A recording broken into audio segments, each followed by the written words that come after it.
Hello, honorable audience. Analytic program Way of Truth is on the air, and I am its presenter, Margarita Mironyuk. I introduce the guest of our studio, Vladislav Berdichevskiy, is the deputy of the chairman of the DPR People's Council Committee on External Policy and Foreign Affairs. Good afternoon. Good afternoon. The main topic of the conversation was negotiations in Minsk and, not less important, demand of Ukraine to bring armed mission to Donbass. There are no advances. Regular talks were held on the 31st of May and 1st June in Minsk. How the Foreign Affairs Minister Nikhanorova has reported today, these talks gave no results. We even see the retrogression, people who represent Ukraine at negotiations now, as Ivazovskaya, who have been appointed recently. They do not have a clue, not a clue, and only 3 questions of 12 were discussed. Highway route map that was mentioned earlier was not discussed this time. Personally, Poroshenko insisted on it.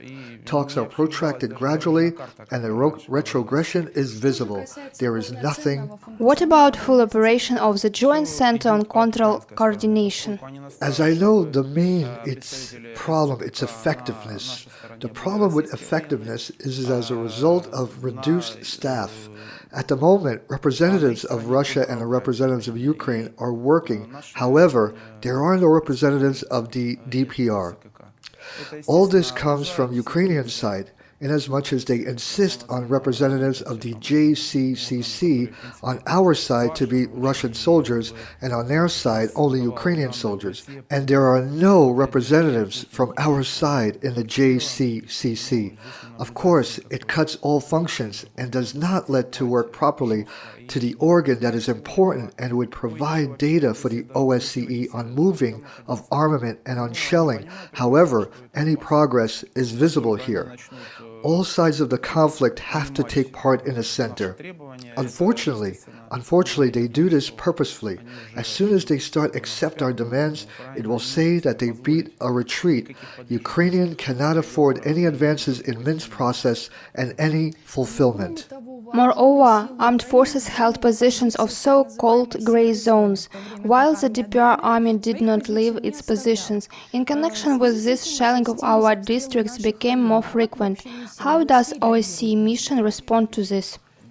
They do not respond to this at all, absolutely at all. In general, these zones were created in order not to have visible control between sides.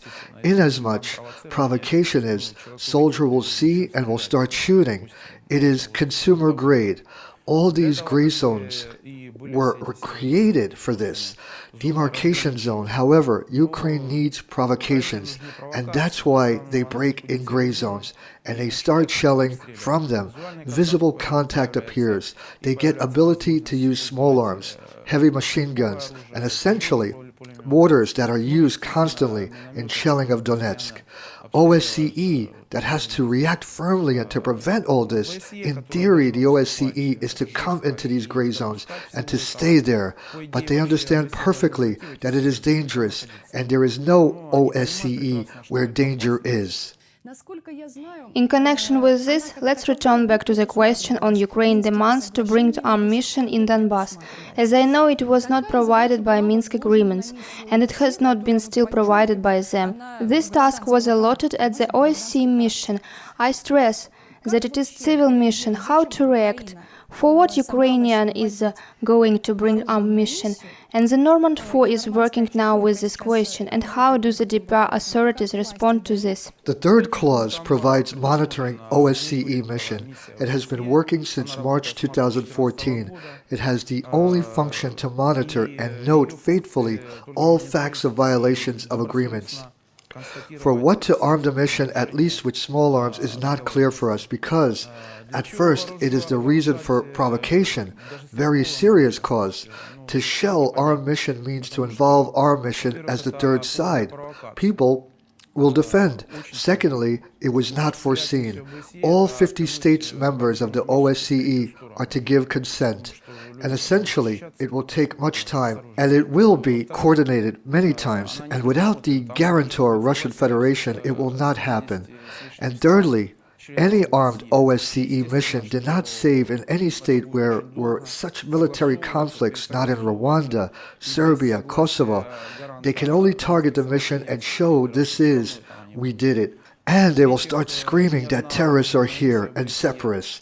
Nevertheless, it is not beneficial for us to OSCE mission to suffer, because all the time it will be accused of this.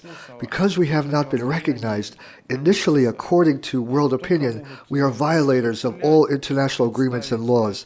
That's why we, I think, will not let to be here armed OSCE mission in any case. In order to provide control over elections is enough to have our armed police. There is a clause in Minsk Agreements that provides amnesty to people who took part in the conflict. How this direct is being worked out? It is not advancing at all. The law was admitted by the Verkhovna Rada, and it is reduced and not clear enough, but it was adopted in 2015. Poroshenko did not sign it. Inasmuch, this question is raised all the time at the meetings of political groups in Minsk, and it is not advancing. We can say that Ukraine is not going to do something with this. And the work of all these sites as Mirotvorets, and there is one more side, I forgot the name, but it is headed by the chief of the police of the so-called Donetsk region, Abroshkin. Sites are updated all the time. People who do not have any connection to nothing. Average public employees of the DPR are added to the punishable to death list, cleanup list. It becomes visible that Ukrainian is not going to fulfill something, and it cannot, in this format of Ukrainian state, to do this.